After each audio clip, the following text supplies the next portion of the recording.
তো এবার আমরা দেখব ডিসেম্বর 2019। দেখুন আমরা প্রিভিয়াস ইয়ার কোয়েশ্চেন সলভ করতে চলেছি প্রতিনিয়ত। তো এবার আমরা সলভ করব ডিসেম্বর 2019-এ যে প্রশ্নগুলো এসেছিল বাংলা ভাষার পেপার 1। তো পেপার 1 সলভ করার পর আমরা পেপার 2 করব। তো আপনার সাথে থাকুন।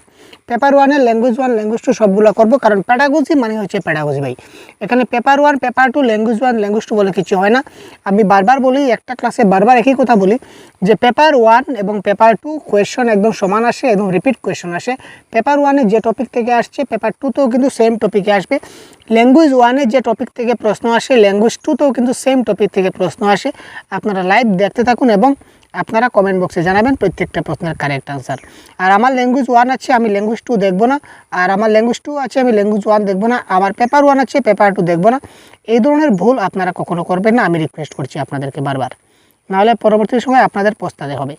তো এবারে দেখুন আমাদের আজকের যে প্রশ্নটা, এবারের প্রশ্নটা কি বলেছে দেখি। মাতৃভাষা কেন্দ্রিক বহু ভাষাবাদ কি হবে কারেক্ট আনসার? তাড়াতাড়ি বলুন তো, মাতৃভাষা কেন্দ্রিক বহু ভাষাবাদ কি?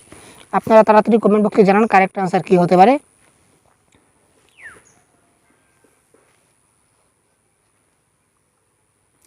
মাতৃভাষা কেন্দ্রিক বহু ভাষাবাদ। কেবল মাতৃভাষা শিখে, মাতৃভাষার মাধ্যমে শেখা, প্রথমে মাতৃভাষা শেখা তারপর আরও ভাষা যুক্ত করা, অনেক ভাষা এবং বিদেশি ভাষাসমূহ মাতৃভাষা রূপে শেখা। এই প্রশ্নের কারেক্ট আনসার আমাদের কি হয়ে যায় ভাই? খুব তাড়াতাড়ি আমরা প্রশ্নগুলো সলভ করব, কারণ অনেকগুলো প্রশ্ন সলভ করতে হয় একটি ক্লাসে, তাই ক্লাসটা দীর্ঘ করব না। খুব তাড়াতাড়ি আমরা র্যাপিড ফায়ার স্পিডে আমরা করব। সুতরাং আপনারাও কি করবেন, র্যাপিড ফায়ার স্পিডে আপনারা কমেন্ট বক্সে খুব তাড়াতাড়ি কিন্তু কমেন্ট করুন প্রত্যেকটা প্রশ্ন। এগুলো ধরে নিন আপনাদের জন্য একটা কি বলবো সাংঘাতিক অপরচুনিটি, যে আপনারা নিজে থেকে নিজে প্র্যাকটিস করতে পারছেন, এটা আপনাদের অপরচুনিটি ধরে নিন। আমরা সলভ করব, সঙ্গে সঙ্গে আপনারাও সলভ করবেন, তাহলে আপনাদের কনফিডেন্স লেভেল হাই হবে। সবাই শেষে জানিয়ে দেবেন যে কতটা প্রশ্ন কারেক্ট হলো।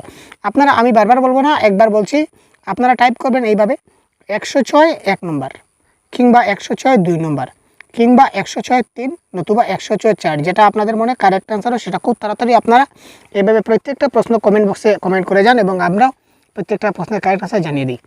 এবার দেখুন এখানে বলেছে কেবল মাতৃভাষা, কেবল নেগেটিভ ওয়ার্ড। মাতৃভাষার মাধ্যমে শেখা, মাতৃভাষার মাধ্যমে শিখবো, তাহলে বহু ভাষাবাদ কোথা থেকে আসলো? আর বিদেশি ভাষাকে মাতৃভাষা শিখবো মোটেই না।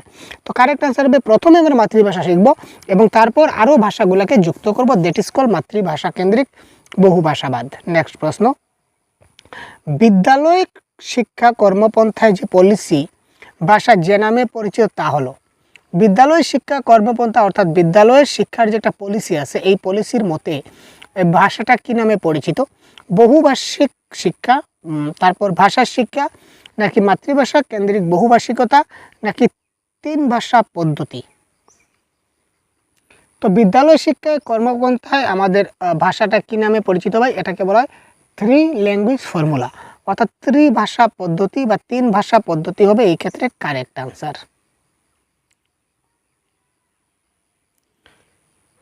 নেক্সট দেখি, সমগ্র ভাষা কর্মসাধন পদ্ধতি, হোল ল্যাঙ্গুয়েজ অ্যাপ্রোচ যাকে বলা হয়। সমগ্র ভাষা কর্মসাধন পদ্ধতিটা কি? প্রশ্ন একটু দীর্ঘ রয়েছে, আপনারা একবার পড়ে নিন, তারপর কমেন্ট বক্সে তাড়াতাড়ি কমেন্ট বক্সে কারেক্ট আনসার করুন।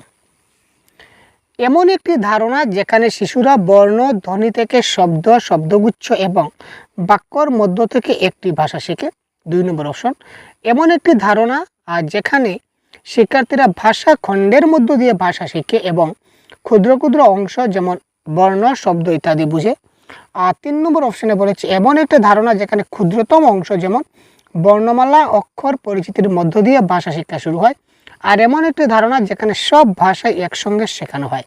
তো একসঙ্গে সব ভাষা কখনোই শেখানো যায় না, একটা একটা করে ভাষা শেখাতে হয়, কারণ একসঙ্গে যদি সব ভাষা শেখাতে যাই তাহলে কোনোটাই শেখা হবে না, অর্থাৎ অপশন নাম্বার 4 তো কোনো মতেই হলো না। তো এবার হচ্ছে অপশন নাম্বার 1 2 3, এই 1 2 3 এর মধ্যে আপনাদের মনে কোনটা কারেক্ট আনসার হবে? তাড়াতাড়ি ভাবুন তো। 108, তাড়াতাড়ি কমেন্ট বক্সে কমেন্ট করুন। তো দেখুন এই প্রশ্নের কারেক্ট আনসার হয়ে যাবে অপশন নাম্বার কত ভাই? Option number 2। এমন একটা ধারণা যেখানে শিক্ষার্থীরা কী করে, ভাষা খণ্ডের মধ্য দিয়ে ভাষা শিখবে, টুকরো টুকরো করে ভাষা শিখবে এবং তারপর তারা কী করবে, ক্ষুদ্র অংশ যেমন বর্ণ, শব্দ ইত্যাদি বুঝে, that is call whole language approach বা সমগ্র ভাষা কর্মসাধন পদ্ধতি কেবল 109। ভাষা শিক্ষায় কোন পদ্ধতি অনুযায়ী মনে রাখাকে ভাষা শিক্ষার একটা প্রেক্ষিত হিসাবে মান্যতা দেয়?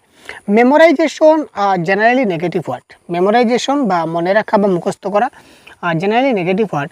তো এই নেগেটিভ ওয়ার্ডটাকে যেহেতু প্রশ্ন দিয়েছি, আমাদেরকে একটু ভাবতে হবে যে ভাষা শিক্ষায় যে কোন পদ্ধতি আছে, অর্থাৎ কোন অ্যাপ্রোচ আছে, যে পদ্ধতিতে আমরা কি করি, এই মেমোরাইজেশনকে একটা গুরুত্ব দেওয়া হয় বা মেমোরাইজেশন বা মুখস্থ করাকে একটা মান্যতা দেওয়া হয়।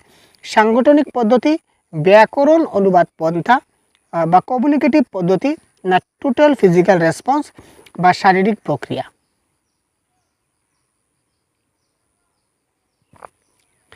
আচ্ছা, টোটাল শারীরিক প্রতিক্রিয়া বা total response, total physical response, তার মানে কি হবে?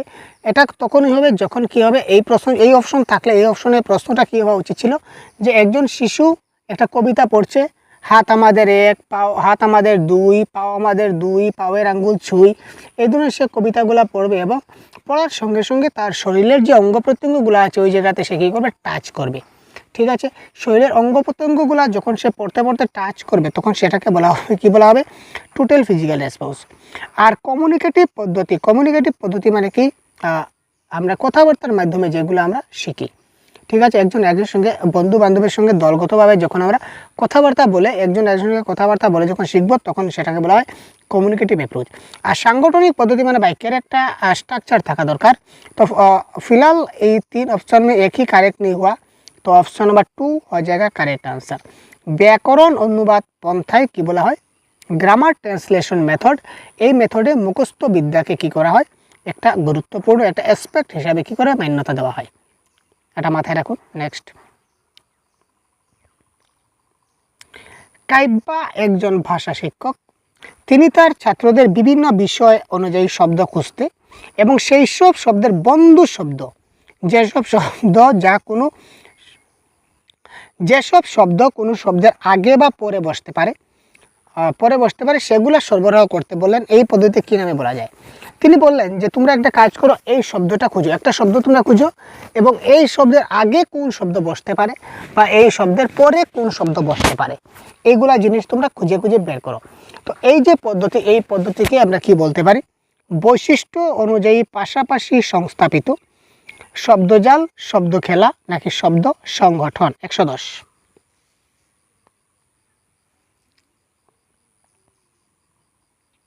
তো এই প্রশ্নের কারেক্ট আনসার হয়ে যাবে কি, বৈশিষ্ট্য অনুযায়ী পাশাপাশি সংস্থাপিত কোলোকেশন। অর্থাৎ একটা শব্দ আমরা প্রথমে লিখলাম, একটা শব্দের পরে কোন শব্দ বসবে এই শব্দ যদি লিখি বা এই শব্দের আগে কোন শব্দ বসবে এটা যদি লিখি তখন সেটাকে বলা হয় কি, কোলোকেশন।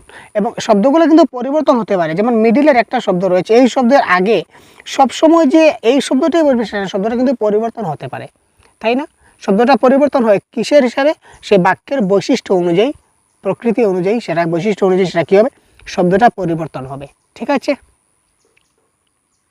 এক শব্দ বারবার নাও বসতে পারে। 111,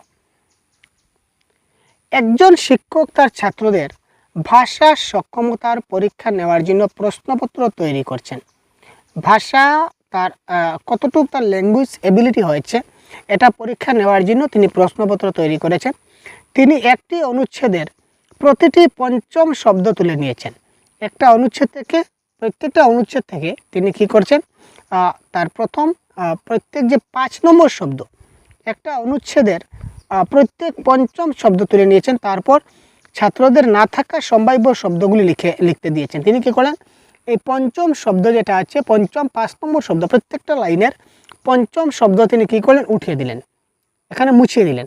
তারপর তিনি বললেন যে ওই জায়গাতে কি বসতে পারে তোমরা অনুমান করো। ঠিক আছে, এই যে তিনি যে কাজটা করলেন, এই যে পদ্ধতি, সেটাকে কি বলা হবে, পাঠ অনুচ্ছেদ শব্দভাণ্ডারের পরীক্ষা, শূন্যস্থান পূর্ণ করা, নাকি ক্লোন পাঠ বা বদ্ধ পাঠ? এখানে 111 কারেক্ট আনসার কী হবে, খুব তাড়াতাড়ি কমেন্ট বক্সে কমেন্ট করুন ভাই। 111 প্রশ্ন কারেক্ট আনসার। এই ধরনের যদি প্রশ্ন আপনারা পাবেন, সেম টু সেম প্রশ্ন নাও আসলে এই রিলেটিভ কিন্তু প্রশ্ন আসবে এবং রিলেটিভ প্রশ্নগুলো আপনাদের কিন্তু জানতে হবে এবং পারতে হবে। তো এটাকে বলা হয় কি, বদ্ধ পাঠ। এটাকে কি বলা হবে, মনে রাখবেন, এটাকে বলা হবে বদ্ধ পাঠ বা ক্লোন পাঠ। এখানে শূন্যস্থান, এখানে খালি আছে, তার মানে শূন্যস্থান পূর্ণ চট করে আপনারা লিখে দিবেন, সেটা কোনো মতেই সম্ভব না।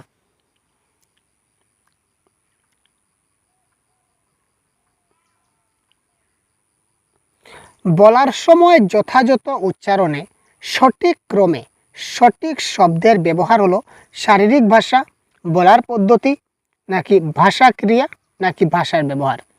আমরা যখন একটা কোনো কিছু যখন আমরা কথা বলছি, তখন আমরা যখন তার যথাযথ উচ্চারণ করছি, সেটাকে সঠিক ক্রমে সঠিক শব্দের ব্যবহার করবো। অর্থাৎ আমরা যে বাক্যগুলো যখন ব্যবহার করি, তখন ক্রম অনুযায়ী সিকোয়েন্সে উচ্চারণ করছি। ঠিক আছে, গরু দুধ দেয়, ঠিক আছে, গরু ঘাস খায়। এবার গরু খায় ঘাস যদি বলি, তাহলে কেমন হবে? বাক্যটা ঠিক একুরেটলি স্ট্রাকচারালি গঠন হচ্ছে না। তো সঠিক শব্দ অনুযায়ী, অর্থাৎ কোন সময় আমাদের একটু থামতে হয়। আমরা যখন উচ্চারণ করি, তখন উচ্চারণের ক্ষেত্রে, প্রনাউন্সিয়েশনের ক্ষেত্রে কিন্তু কোন জায়গায় একটু থামতে হবে, কোন জায়গাতে একটু বেশি স্ট্রেস দিতে হবে, কোন জায়গাতে একটু কম স্ট্রেস দিতে হবে, এইগুলা জিনিস কিন্তু দেখা দরকার। তো সুতরাং এই প্রশ্নের কারেক্ট আনসার কী হবে? 112। এটাকে বলা হয় মেকানিক্স অফ স্পিকিং, অর্থাৎ বলার পদ্ধতি। শিক্ষাদান অর্থাৎ প্যাডাগজিক পদ্ধতি হিসাবে গল্পকথন ব্যবহৃত হয়। শিক্ষাদানের পদ্ধতি হিসাবে গল্পকথনটা ব্যবহৃত হবে শোনার কাজে বাচ্চাদের ব্যস্ত রাখতে, শিশুদের বলার দক্ষতা বৃদ্ধি করতে, ভাষা এবং সাক্ষরতা দক্ষতার বিকাশ ঘটাতে, শ্রেণীকক্ষে নিয়মানুবর্তিতা বজায় রাখতে। তো 113 কারেক্ট আনসার কী হয়ে যাবে? তাড়াতাড়ি বলুন তো।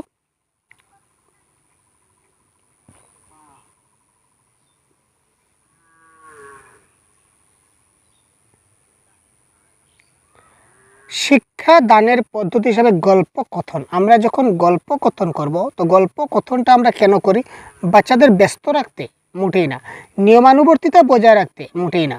বলার দক্ষতা, আমি গল্প করছি, তাদের বলার দক্ষতা কীভাবে বৃদ্ধি হবে? এটা অ্যাকুরেট কারেক্ট আনসার নয়। কারেক্ট আনসার হলো ভাষা এবং সাক্ষরতা দক্ষতার বিকাশ ঘটাতে। তো এই ক্ষেত্রে অপশন নাম্বার 3 যারা দিয়েছেন 100% কারেক্ট। যারা দেননি, আপনার এখনও সময় আছে ভাই, নিজেকে শুধরে নিন।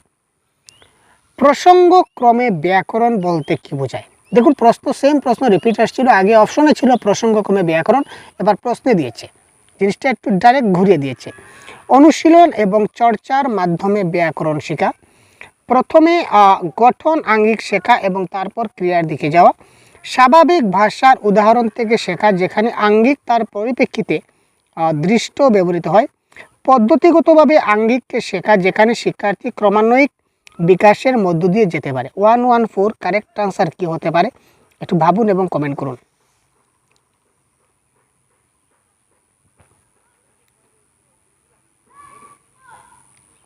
প্রসঙ্গক্রমে ব্যাকরণ শেখা অর্থাৎ কারেক্ট আনসার হবে স্বাভাবিক ভাষার ক্ষেত্রে আমরা কি করি? উদাহরণ থেকে যখন শিখি, তখন আমাদের শিখতে অনেক ভালো হয়, জিনিসটা খুব সহজ হয়। তো উদাহরণ থেকে শেখা যেখানে আঙ্গিক এবং তার পরিপ্রেক্ষিতে দৃষ্ট এবং ব্যবহৃত হবে, এই জিনিসটা আমাদের লক্ষ্য রাখতে হবে। দ্যাট ইজ কল প্রসঙ্গক্রমে ব্যাকরণ। নিম্নলিখিতের মধ্যে কোনটি পাঠ দক্ষতা নয়? খুব তাড়াতাড়ি কমেন্ট করুন। নিম্নলিখিতের মধ্যে কোনটি পাঠ দক্ষতা নয়? বক্তৃতা থেকে নোট নেওয়া, পড়ার সময় নোট নেওয়া, সংক্ষিপ্ত সার লেখা, একটি অনুষ্ঠানের জন্য আলোচ্য সূচি লেখা। 115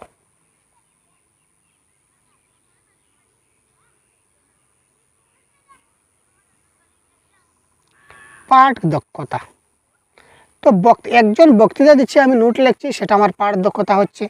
পড়ার সময় নোট লিখছি, সেটাও আমার পাঠ দক্ষতা হচ্ছে। একটা কিছু সংক্ষিপ্ত সার লিখছি, সেটা পাঠ দক্ষতা হচ্ছে। কিন্তু অনুষ্ঠানের জন্য আলোচ্য সূচি লিখছি, সেটা আমার পাঠ দক্ষতা নয়। সুতরাং এই ক্ষেত্রে কারেক্ট আনসার হয়ে গেল অপশন নাম্বার 4। একটু ফাস্ট যাচ্ছে, কারণ অনেকগুলো প্রশ্ন করতে হবে, তো তাই আপনারা খুব একটু সাহায্য করুন আমাদের, এবং শুধুমাত্র আনসারগুলো কী হয় কমেন্ট বক্সে জানিয়ে দিন। পাঠ্যপুস্তক লেখকেরা সবসময় মৌলিক লেখকদের গদ্য, কবিতা এবং গল্প সংযুক্ত করেন। তারা সংবাদপত্র, পত্রপত্রিকার মৌলিক অংশ সংযোজন করেন। কারণ কি? আবার প্রশ্নটা দেখি। পাঠ্যপুস্তক যারা লেখক রয়েছেন, ওনারা কি করেন? সবসময় মৌলিক লেখকদের, ইউনিক যে সকল লেখক রয়েছেন, তাদের গদ্য, কবিতা এবং গল্প সংযুক্ত করেন। তারা সংবাদপত্র এবং পত্রপত্রিকারও মৌলিক অংশ তারা কী করে? সংযুক্ত করে। তার কারণ কি? তাদের ভাষা স্বাভাবিক এবং ভরসাযোগ্য হয়। পাঠ্যপুস্তক রচয়িতারা তাদের পছন্দ করেন। তারা অনুশীলন নির্মাণের কার্যক্রম হয়। তারা পাঠ উপযুক্ত। 116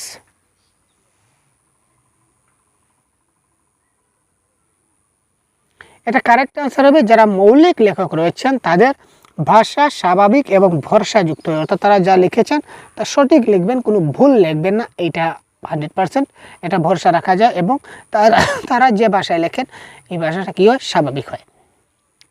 পাঠ্যপুস্তক রচয়িতারা তাদের পছন্দ করে সেটা ব্যাপার নয়, কার্যক্রম ইউজফুল সুইটেবল এই ধরনের কোনো কিছু এখানে কাজ করছে না। নিম্নলিখিত কার্যটিকে কি বলা হয়? একটা কার্য দেওয়া আছে, কার্যটাকে কি বলা হবে একটু ভাবুন। শিক্ষক নিজের গতিতে পাঠ পড়ে যাবেন। একজন শিক্ষক কি করছেন, তিনি নিজে নিজে পাঠগুলো পড়ে যাচ্ছেন এবং ছাত্ররা কি করছে, গোষ্ঠীবদ্ধভাবে বিষয় সংক্ষিপ্ত সার নির্মাণ করে সেই পাঠকে আবার পুনর্গঠন করবে।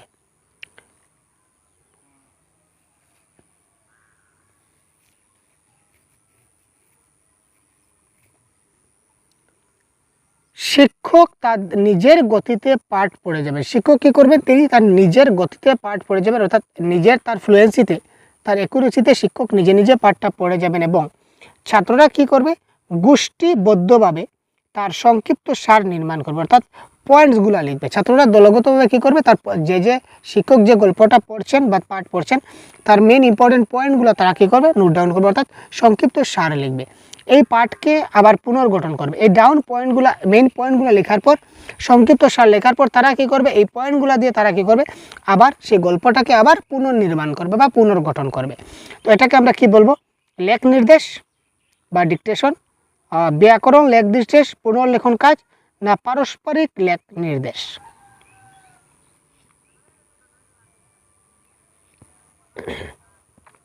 এটাকে বলা হবে ব্যাকরণ লেখ নির্দেশ।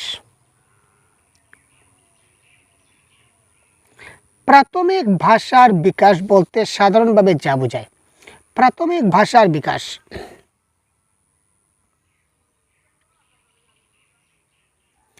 প্রাথমিক ভাষার বিকাশ বলতে সাধারণভাবে আমরা কি বুঝতে পারি ভাই? শেখা, অর্জন করা, বিকাশ না অবগতি? প্রাথমিকভাবে মানুষের কোনটা বিকাশ হয়? শেখাটা হয়, নাকি অর্জন করা হয়, নাকি বিকাশ হয়, নাকি অবগতি হয়? 118। একদম ছোটকালে শিশুরা সর্বপ্রথম কি করে, এখানে বিকাশ তো হচ্ছে না, কারণ প্রশ্নে প্রাথমিক বিকাশ কীভাবে হয়, বিকাশের মধ্যে বিকাশ হয়, অবগতি হয়, সেটা হবে না। শেখা বা অর্জন করা, কোনটা হবে কারেক্ট আনসার? তাড়াতাড়ি বলুন, আমি আপনার দুটো অপশন কেটে দিয়েছি, খুব তাড়াতাড়ি কমেন্ট করুন।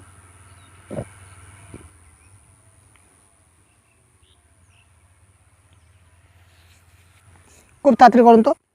যখন শিশুরা সবচেয়ে ছোটো থাকে তখন তারা কী করে, তখন তারা ভাষাটাকে কী করে, অর্জন করে, তারা ভাষাটাকে অর্জন করে বা অ্যাকোয়ার করে। ল্যাঙ্গুয়েজ লার্নিং এবং অ্যাকুইজিশনের ক্লাসে বারবার জিনিসটা বলা হয়েছে।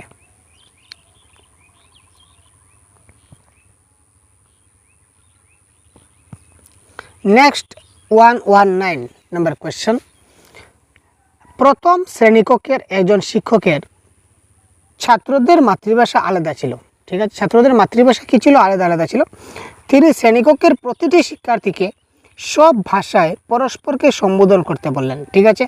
তিনি শ্রেণীকক্ষের প্রত্যেকটা শিক্ষার্থী, অর্থাৎ যে ভাষার, ওই ভাষায় তিনি তাকে সম্বোধন করতেন। কেউ যদি হিন্দি ভাষা বলে তিনি তার সঙ্গে হিন্দিতে কথা বললেন, কেউ যদি আসামিসে কথা বলে তিনি তার সঙ্গে আসামিসে কথা বললেন, কেউ যদি বাংলা স্টুডেন্টে কথা বলে বাংলাভাষী তার সঙ্গে তিনি বাংলায় কথা বলেন।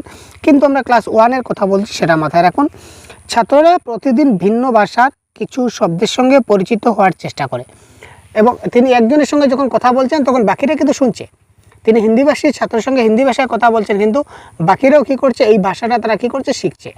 বা তিনি আসামিসের সঙ্গে আসামিস ভাষায় কথা বলছেন, কিন্তু বাকিরাও কী করছে, আসামিস ভাষাটা তারা শুনছে। তো এই প্রতিদিন ছাত্ররা কী করছে, নতুন নতুন কিছুটা শব্দ শেখার সুযোগ পাচ্ছে বা নতুন নতুন শব্দগুলো তারা শেখার জন্য চেষ্টা করছে। শিক্ষক এখানে কোন কৌশলটা ব্যবহার করছেন? উপায় হিসাবে বহুভাষিক ব্যবহার, রিসোর্স, বহুভাষা পরিচয়, কৌশল রূপে বিবিধতা, নাকি একভাষিকতা, মনোল্যাঙ্গুয়ালিজম? কোয়েশ্চন নম্বর 119।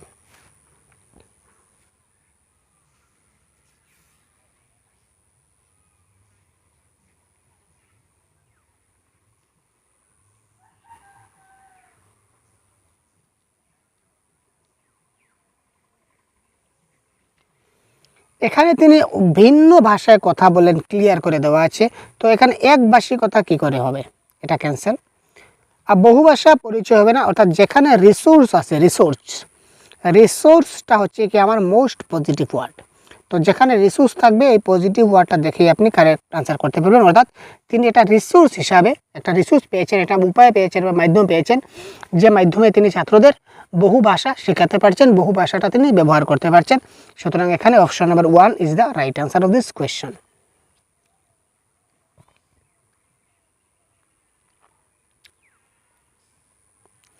নিম্নলিখিতের মধ্যে কোন পদ্ধতিটি শিক্ষার্থীদের ভাষা শিক্ষার জন্য আদর্শ নয়? নিম্নলিখিতের মধ্যে কোন পদ্ধতি শিক্ষার্থীদের ভাষা শিক্ষার জন্য আদর্শ নয় বলেছে? গান এবং ছড়ার মাধ্যমে, ছোট শব্দ এবং বাক্য ব্যবহারের মাধ্যমে, বর্ণমালার মধ্যে থাকা অক্ষর শিক্ষার মাধ্যমে, না বাচিক ব্যবহারের মাধ্যমে? কোনটা শিক্ষার্থীদের ভাষা শিক্ষার জন্য আদর্শ নয়? 120।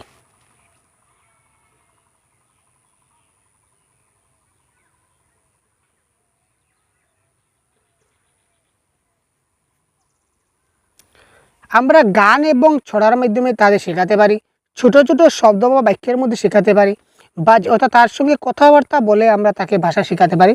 কিন্তু বর্ণমালার মধ্যে থাকা অক্ষর শেখাইতে যদি যাই তাহলে তাকে আমরা কি করতে পারবো না? ভাষা শেখাতে পারবো না। এটা ভাষা শেখার আমাদের আদর্শ নয়। সুতরাং option number 3 is the right answer. এই ছিল আমাদের ল্যাঙ্গুয়েজ 1-এর প্রশ্ন। এবার আমরা ল্যাঙ্গুয়েজ 2-এর প্যাডাগজিগুলো দেখবো খুব তাড়াতাড়ি। সেম কোয়েশ্চেন পেপারে আমাদের যে ছিল এইগুলো আমরা দেখব। এবার দেখুন 136 প্রশ্নে কি বলেছে। এখানে দেখুন বাংলা ভাষায় কিন্তু ভারতীয় সংবিধান থেকে প্রশ্ন আসছে ভাই।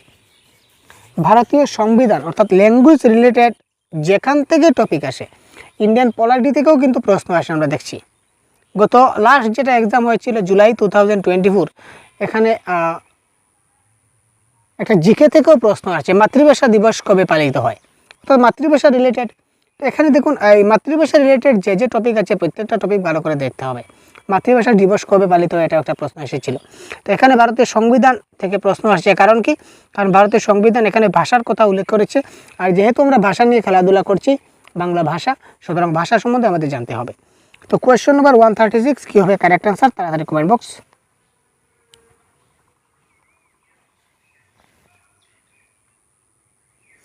হিন্দি একটি সরকারি আগে প্রশ্নটা পড়েনি, দুঃখিত।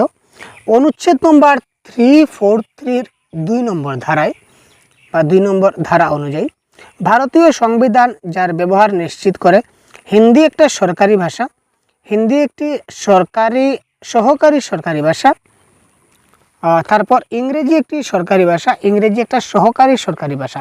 তো এখানে সংবিধান 343-এর যে 2 নম্বর ধারা, এই ধারায় ক্লিয়ার বলা হয়েছে ইংরেজি একটা associate official language. English is a associate official language, ভারতীয় সংবিধানের ধারায় লেখা আছে। সুতরাং এখানে কারেক্ট আনসার হবে 136-এর 4 নম্বর।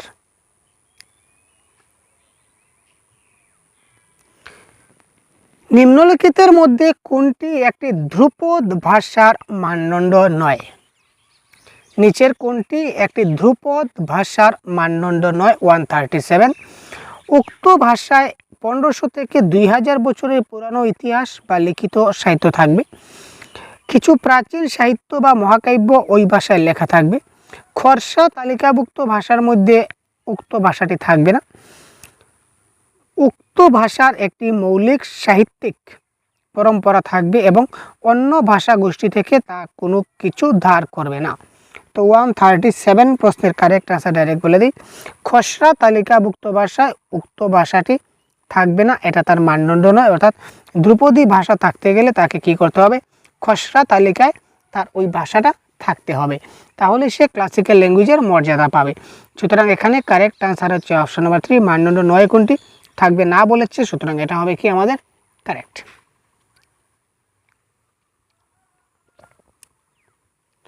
শিক্ষার্থীদের শ্রবণ দক্ষতা যেভাবে নির্ণয় করা যেতে পারে বা নির্ধারণ করা যেতে পারে?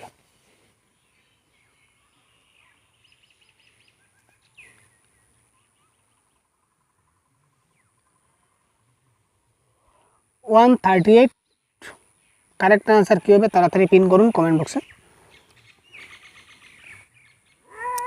তাদের সঙ্গে ধারাবাহিক অনুশীলন এবং চর্চার মাধ্যমে আমরা শ্রবণ দক্ষতা বৃদ্ধি করতে পারি। আচ্ছা, একটি গল্প বলা এবং তারপর তাদের অনুচ্ছেদ কেন্দ্রিক প্রশ্ন জিজ্ঞাসা করা, নীরব পাঠের মাধ্যমে তাদের নীরব পাঠের জন্য তাদের সুযোগ দেওয়া, ভ্রমণের জন্য তাদের বাইরে নিয়ে যাওয়া। শ্রবণ দক্ষতা বিকাশ করবো ভাই। অর্থাৎ শ্রবণ দক্ষতা কীভাবে নির্ধারণ করা যায়, অর্থাৎ আমি যে পড়ালাম, আমি যে তাকে বললাম সেটা সে শুনতে পারলো কি না, আমি যা বললাম সেটা সে শুনতে পারলো কি না, ওই জিনিসটা আপনি কি করে মানে শিওর হবেন। তো এখানে বলা হচ্ছে কি ধারাবাহিক অনুশীলন এবং চর্চা এখানে কোনো মানে হয় না। সাইলেন্ট রিডিং করলে সে যদি সাইলেন্টলি আমি কি পড়লাম, তাকে বললাম আমি কি বললাম সেটা বলো তো, সে যদি মনে মনে কিছু একটা বলে দেয় তাহলে কি আমি শুনতে পাবো? সেখানে নীরব পাঠ কোনো কিছু না। আর ভ্রমণের জন্য তাকে এখানে বাইরে নেওয়ার প্রয়োজন নেই। সুতরাং আমি একটা গল্প বলবো এবং তারপর তাকে কি করব, এই গল্প থেকে কিছু প্রশ্ন করব। আমি একটা গল্প বললাম, একটা ভালো করে একটা গল্প তাকে সাজিয়ে দিলাম, ঠিক আছে, বিড়াল এবং বাঘের কাহিনী একটা গল্প থেকে শুনলাম। তারপরে এই গল্প থেকে ছোটো ছোটো প্রশ্ন করলাম যে আমি যে বাঘের কথা বলেছিলাম, বাঘটা কোথায় ছিল, তো বিড়ালটা কোথায় ছিল, বিড়ালটাকে কীভাবে ধরেছিল। এইভাবে ছোটোখাটো প্রশ্ন যদি করি, সে যদি সঠিক উত্তর দেয় তাহলে বুঝে নেব সে আমার কথাটা ঠিক ভালো করে বুঝতে পেরেছে।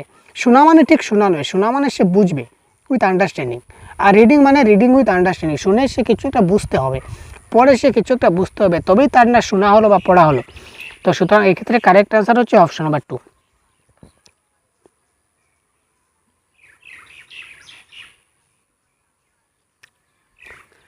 পাঠের প্রাথমিক পর্যায়ে একজন শিক্ষক যে বিষয়ের প্রতি মনোযোগ দেবেন,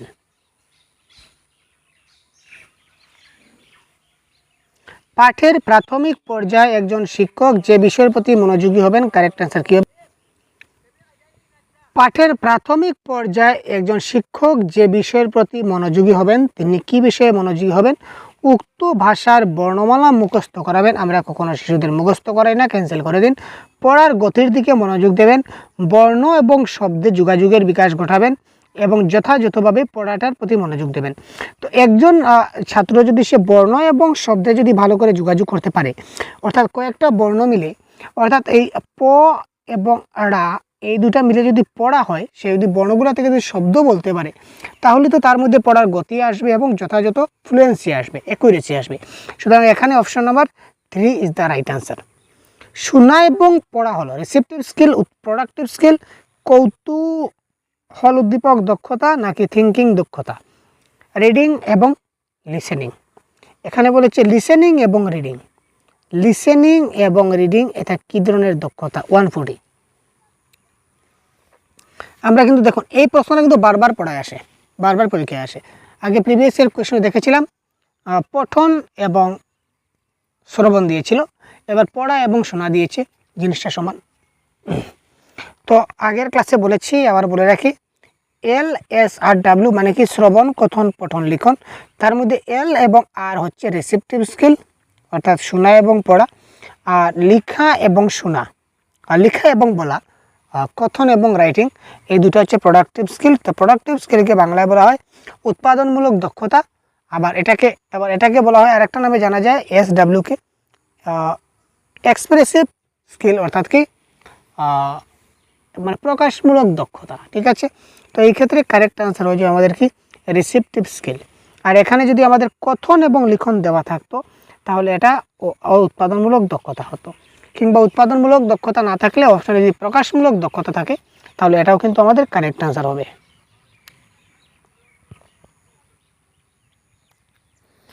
শিক্ষক তরুণ লেখকদের ব্যক্তিগত প্রয়োজন অনুযায়ী যেভাবে প্রতিক্রিয়া দেখাতে পারেন।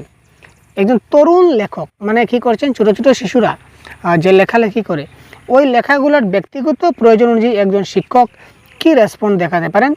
তাদের ব্যাকরণগত ত্রুটি বিষয়ে বিস্তারিত প্রতিক্রিয়া জানাতে পারেন। তারা যা লিখছে তার প্রশংসা করা এবং তাদের কাছ থেকে উদ্ধৃতি তুলে যথাযথ মতামত দেওয়া। তাদের ভুলগুলি এড়িয়ে যেতে বলা। শ্রেণীকক্ষে ভালো না লেখার জন্য তাদের মূল্যায়ন বা গ্রেডিং করা।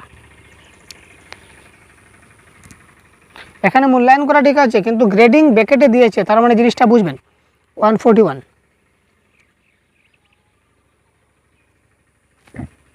একজন ছাত্র, এখানে তরুণ লেখক বলতে আমার ক্লাসে যে ছাত্ররা রয়েছে তাদের কথা বলেছে। তো আমার ছাত্ররা যদি কিছু একটা লেখে, তো আমি তাদেরকে প্রতিক্রিয়া হিসাবে তাকে কিভাবে রেসপন্স করব। এক নম্বর তাদের ভুলগুলি এড়িয়ে যেতে বলা, যে তোমাদের যে ভুল হয়েছে হোক, তোমরা কাজ চালিয়ে যাও, এই ধরনের মোটেই বলা উচিত না। কারণ যেখানে ভুল হয়েছে সেটাকে তাকে আমার শুধরাইতে হবে, তাই তো। কিন্তু কখন? একদম শেষের দিকে তাকে আমি এই জিনিসগুলো ভালো করে বুঝিয়ে দিতে হবে যে ওই জায়গাগুলি তোমার ভুল হয়েছে, ওই জায়গাগুলো তুমি একটু কারেকশন করে নাও, নাহলে কিন্তু সারা জীবনের মধ্যে তার ভুলটাই থেকে যাবে। আর গ্রেডিং করা আমরা কখনো কী করি না ভাই, গ্রেডিং করি না, কেটে দিলাম। ব্যাকরণগত ত্রুটি বিষয়ে বিস্তারিত প্রতিক্রিয়া, তো শুধুমাত্র ব্যাকরণগত ভুল জানালে হবে না, তো সে যাই লিখেছে তাকে কি করতে হবে, আমার প্রথমে তাকে গাছের উপরে উঠাতে হবে। গাছের উপরে কি করে উঠাবো, তাকে প্রশংসা করতে হবে, ইয়াস যা লিখেছো খুব ভালো লিখেছো, বড়িয়া হয়েছে, ফাটাফাটি হয়েছে, খুব সুন্দর। প্রথমেই তাকে খুব ভালো প্রশংসা করে তাকে একদম মানে মনোমুগ্ধকর করে দিলাম, যাতে করে হ্যাঁ বলতেই পারে বা স্যার কত ভালো, আমাদের স্যারে আমাকে কত রেসপন্স করছেন, স্যারে কি সাব্বাস দিয়েছেন। কিন্তু তারপর আফটার সাব্বাস আপনাকে কি করতে হবে, যে যে জায়গার মধ্যে তার ভুলগুলা রয়েছে সেই ভুলগুলাকে তা আপনি মতামত দিতে পারেন, পরামর্শ, যে তোমার ওই জায়গার মধ্যে একটু সমস্যা আছে, খুব সুন্দর হয়েছে বাই দ্য ওয়ে, কিন্তু তুমি ওই জিনিসগুলো একটু ঠিক করে নিও, তাহলে আরও সুন্দর হবে। তো পরবর্তী সময় সে মনের উৎসাহে, আনন্দের উৎসাহে, যে স্যার খুব সুন্দর বলেছেন, এটা যদি করি তাহলে আরও সুন্দর হবে, স্যার বলেছেন, তো তার মানে আমি আরও সুন্দর করার চেষ্টা করব। ঠিক আছে।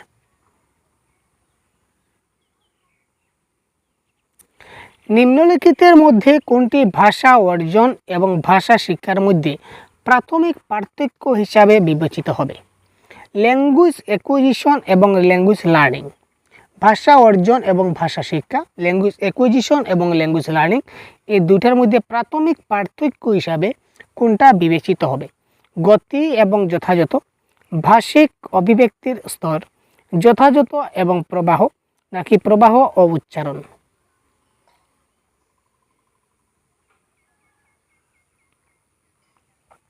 এই ক্ষেত্রে কারেক্ট আনসার হবে ভাষিক অভিব্যক্তির স্তর। সে কোন লেভেলে রয়েছে সেই লেভেলটা তাকে আমাকে দেখতে হবে, এবং কোন লেভেলে সে কথাগুলা বলছে এইগুলা জিনিস, তার ভাষিক যে লেভেল আছে, স্তর আছে অভিব্যক্তির, সেই জিনিসটা আমাকে বুঝে নিতে হবে।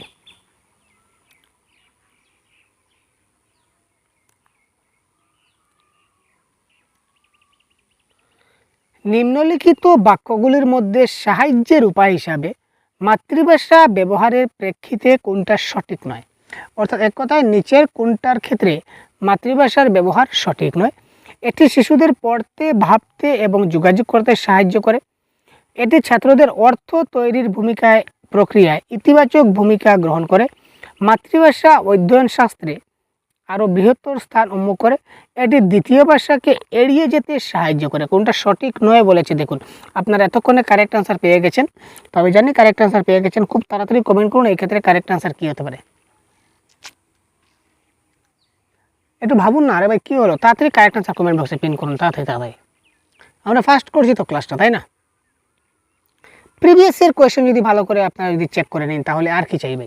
প্রিভিয়াস ইয়ার কোয়েশ্চেনে যদি আপনারা 100% কারেক্ট আনসার করতে পারেন তাহলে আর ভাবলেন কি, আর দেখলেন কি। পরীক্ষার হলে যান এবং বিন্দাস শুধুমাত্র ওএমআর ফিল আপটা একটু সুন্দর করে ভালো করে নেবেন প্রথমের দিকটা। তো কি করবেন, কিছু করণীয় জিনিস আছে, কি করবেন আর কি করবেন না সেগুলো আমরা চ্যানেলে ভিডিও আপলোড করে দিয়েছি। একবার হলেও পরীক্ষার আগের দিন হলেও আপনারা একটু দেখে পরীক্ষার হলে যাবেন, আপনাদের আশা করি কাজে লাগবে। তো মাতৃভাষা শিশুদের কী করে, একটা জিনিস পড়তে এবং ভাবতে, যোগাযোগ করতে সাহায্য করে। 100% কারেক্ট। মাতৃভাষার মাধ্যমে পড়তে পারি, ভাবতে পারি এবং কারোর সঙ্গে যোগাযোগ করতে পারি মাতৃভাষায়, এটা কারেক্ট। এটি ছাত্রদের অর্থ তৈরির ভূমিকা, ইতিবাচক ভূমিকা, পজিটিভ রেসপন্স করে, কারেক্ট। প্যাডাগজিক্যাল ক্ষেত্রে কি করে, আরও বৃহত্তর স্থান উন্মুখ করে। সে যদি মাতৃভাষা বলেতে, মাতৃভাষায় আজকে সে কথা বলতে পারছে, হয়তো পারে সে ভবিষ্যতে মাতৃভাষায় অনেক কিছু বড় একটা গল্পও লিখে দেবে বা বড় গ্রন্থ লিখে দিতে পারে, সে তার কী করবে, বৃহত্তর স্থান উন্মুখ করবে। কিন্তু মাতৃভাষা, আমি যদি মাতৃভাষা জানি, তো মাতৃভাষা জানার কারণে আমি কি দ্বিতীয় ভাষা ছেড়ে দেবো? আমাকে কি দ্বিতীয় ভাষা এড়াতে হবে, এড়িয়ে যেতে হবে? মোটেই না। মাতৃভাষা যদি আমি জানি তাহলে দ্বিতীয় ভাষা আমাকে এড়াতে হবে না, আমি এড়িয়ে যেতে আমার লাগবে না। আমার কি করতে হবে, মাতৃভাষার সাথে সাথে আমি দ্বিতীয় ভাষাটাও শিখতে পারবো। ঠিক আছে, দ্বিতীয় ভাষাটা, মাতৃভাষা কী করে, দ্বিতীয় ভাষাটাকে শিখতে সাহায্য করে। এখানে মাতৃভাষা জানি অর্থাৎ আমি বাংলা ভাষা জানি, তার মানে কি আমি আসামিজ ভাষা আমি জীবনে শিখতে পারবো না? চেষ্টা করলেও পারবো না। হিন্দি ভাষাও কি পারবো না? ইচ্ছা করলে উপায় হয়, সব কিছু পারবো। সুতরাং এই ক্ষেত্রে কোনটা সঠিক নয় বলেছে, তার মানে এটা সঠিক নয়। Option number 4 is the right answer.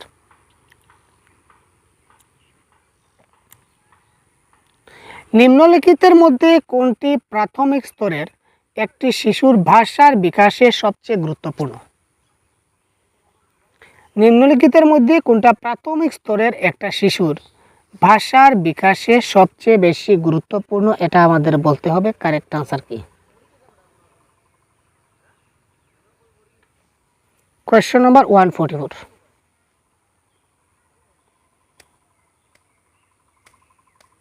ভাবুন এবং তাড়াতাড়ি কমেন্ট করুন। আপনারা কমেন্ট করলে আমি পরবর্তী প্রশ্নে চলে যাব।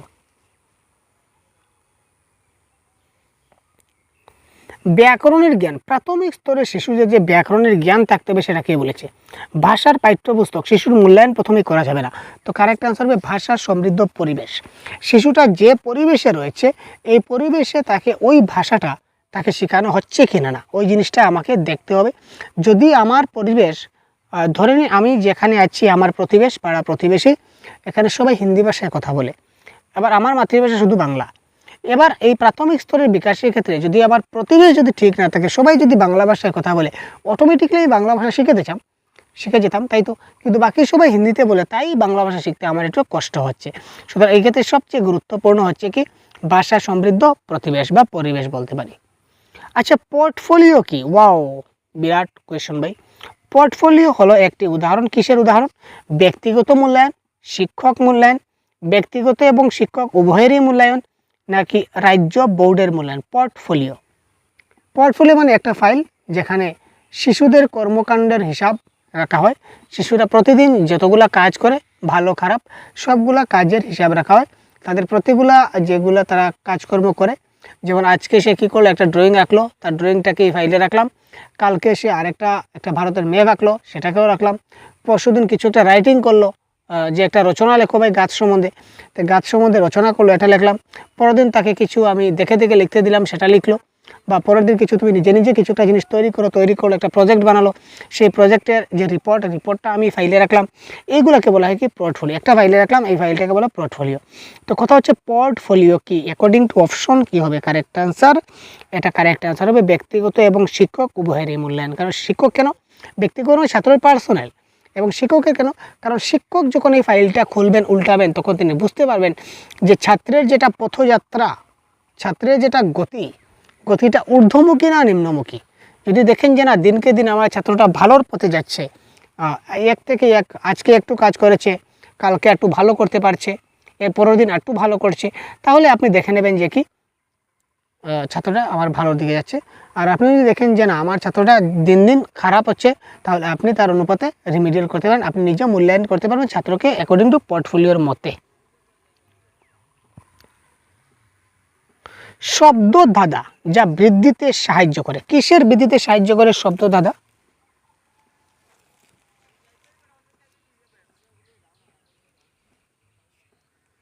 শব্দের ধাঁধাটা কিসের বৃদ্ধিতে, মানে কোন জিনিসটাকে বর্ধিত করতে সাহায্য করে? শোনার দক্ষতা, লেখার দক্ষতা, শব্দভাণ্ডার, না আবিধানিক অর্থ? আবিধানিক মানে এখানে হচ্ছে ডিকশনারি কথা বলা হচ্ছে। শব্দভাণ্ডার মানে ভোকাবুলারি, আর এটা হচ্ছে কি রাইটিং স্কিল, এটা হচ্ছে লিসেনিং স্কিল। তো শব্দ ধাঁধাটা কিসের বৃদ্ধিতে সাহায্য করে? কারেক্ট আনসার কী হবে? 146।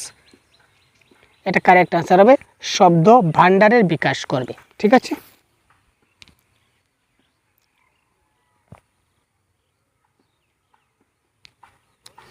বলার কাজ মানে হচ্ছে বিচার। এই বিচার করার সময় নিম্নলিখিতের মধ্যে কোনটা প্রয়োজনীয় নয়? বলার কাজ করার সময় বা বলার কাজকে সঠিকভাবে অ্যাসেসিং করার সময় নিম্নলিখিতের মধ্যে কোনটা প্রয়োজনীয় নয় সেটা বলতে হবে। শব্দের উচ্চারণ, প্রাসঙ্গিকভাবে শব্দের যথাযথ আঙ্গিকের ব্যবহার, উৎস এবং অভিধানের ব্যবহার, নাকি বক্তব্যের পরিচ্ছন্নতা? তো 147 কারেক্ট আনসার কোনটা হবে? এই ক্ষেত্রে কারেক্ট আনসার হবে বলার যখন কাজ করব তখন শব্দের উচ্চারণ সঠিকভাবে করতে হবে, প্রাসঙ্গিকভাবে শব্দের যথাযথ আঙ্গিকের ব্যবহার করতে হবে, কোন প্রসঙ্গে আমি কোন শব্দটা ব্যবহার করছি সেটা ভালো করে বুঝতে হবে এবং আমার বক্তব্যের মধ্যে পরিচ্ছন্নতা আসতে হবে। আমি একটা জিনিস যখন আমি বললাম তখন সেই জিনিসটা আমি যে বললাম সেটা একটা ক্লিয়ারেন্স থাকতে হবে, জাবড়া থাকলে চলবে না। এখানে কারেক্ট প্রয়োজন নয়, কোনটি প্রয়োজন নয় হচ্ছে ডিকশনারির ব্যবহার আমি এখানে করব না। কারণ আমি যখন কোনো কিছু বলবো তখন কি শুধু ডিকশনারি দেখে দেখে বলবো, আর ডিকশনারির সব শব্দগুলোই কি বলবো, এই এর বাইরে কি শব্দ বলা যাবে না, সেটা টোটালি ভুল। সুতরাং কারেক্ট আনসার হচ্ছে অপশন নাম্বার 3।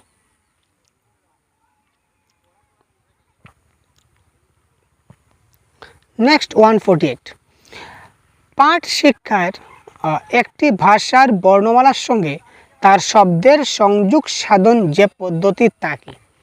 একটা পাঠ আমি শিক্ষা দিচ্ছি, এই পাঠ শিক্ষার ক্ষেত্রে একটি ভাষার বর্ণমালার সঙ্গে তার শব্দের সংযোগ সাধনের যে পদ্ধতি তা হলো সরাসরি পদ্ধতি, ধ্বনি পদ্ধতি, সমগ্র ভাষা না আংশিক ভাষা? পাঠ শিক্ষায় একটি ভাষার বর্ণমালার সঙ্গে তার শব্দের যেটা সংযোগ সাধনের যে পদ্ধতি সেটা কি? 148। বর্ণমালার সঙ্গে যদি সংযোগ সাধন করি তাহলে আমার শব্দের সংযোগ সাধন করতে গেলে আমার কি দরকার ভাই? কারেক্ট আনসার ধ্বনি পদ্ধতি অর্থাৎ ফনিক মেথড আমার লাগবে। ঠিক আছে, তো তারপর আমি দেখি নেক্সট কোয়েশ্চন কি 149 প্রশ্নে কি বলেছে। কারেক্ট আনসার এখানে রয়েছে প্রশ্ন। তো কারেক্ট আনসার কী হবে 149? খুব তাড়াতাড়ি আপনারা কমেন্ট বক্সে কমেন্ট করুন তো কারেক্ট আনসার কী হতে পারে।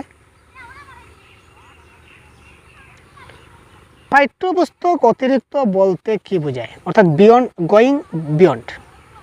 পাঠ্যপুস্তক অতিরিক্ত মানে পাঠ্যপুস্তক থেকেও আমরা কিছু বেশি করতে চাই, তো এই জিনিসটার মানে কি? পাঠ্যপুস্তক অতিরিক্ত শিক্ষা বস্তু সরবরাহ করা। তারপর বলছে পাঠ্যপুস্তক অবজ্ঞা করে অতিরিক্ত বিষয়ের দিকে যাওয়া। জ্ঞান পাঠ্যপুস্তক কেন্দ্রিক হবে। পাঠ্যপুস্তক অতিরিক্ত বিষয় নিয়ে শিশুদের উপর বোঝা চাপানো হবে না। 149 কারেক্ট আনসার কী হবে? এটা আরেকটা প্রশ্ন হতে পারে যে পাঠ্যপুস্তকের বাইরে গিয়ে এই কথার অর্থ কী? এই ধরনের প্রশ্ন আসে যে পাঠ্যপুস্তক অতিরিক্ত এখানে আছে। আরেকটা প্রশ্ন আসতে পারে যে পাঠ্যপুস্তকের বাইরে গিয়ে, তো পাঠ্যপুস্তকের বাইরে গিয়ে মানে কি? এই ধরনের প্রশ্ন কিন্তু আসতে পারে, আপনারা দেখবেন। তো দেখলে এই জিনিসটা একটু আপনাদের রিমাইন্ডে থাকা জরুরি। তো পাঠ্যপুস্তকের বাইরে গিয়ে মানে পাঠ্যপুস্তক তো আছে, তো পাঠ্যপুস্তক ছাড়াও অতিরিক্ত এক্সট্রা কিছু আমি শিক্ষা বস্তু সরবরাহ করব এবং এই জিনিসগুলো দিয়ে তাকে বুঝাবো। Option number 1 is the right answer.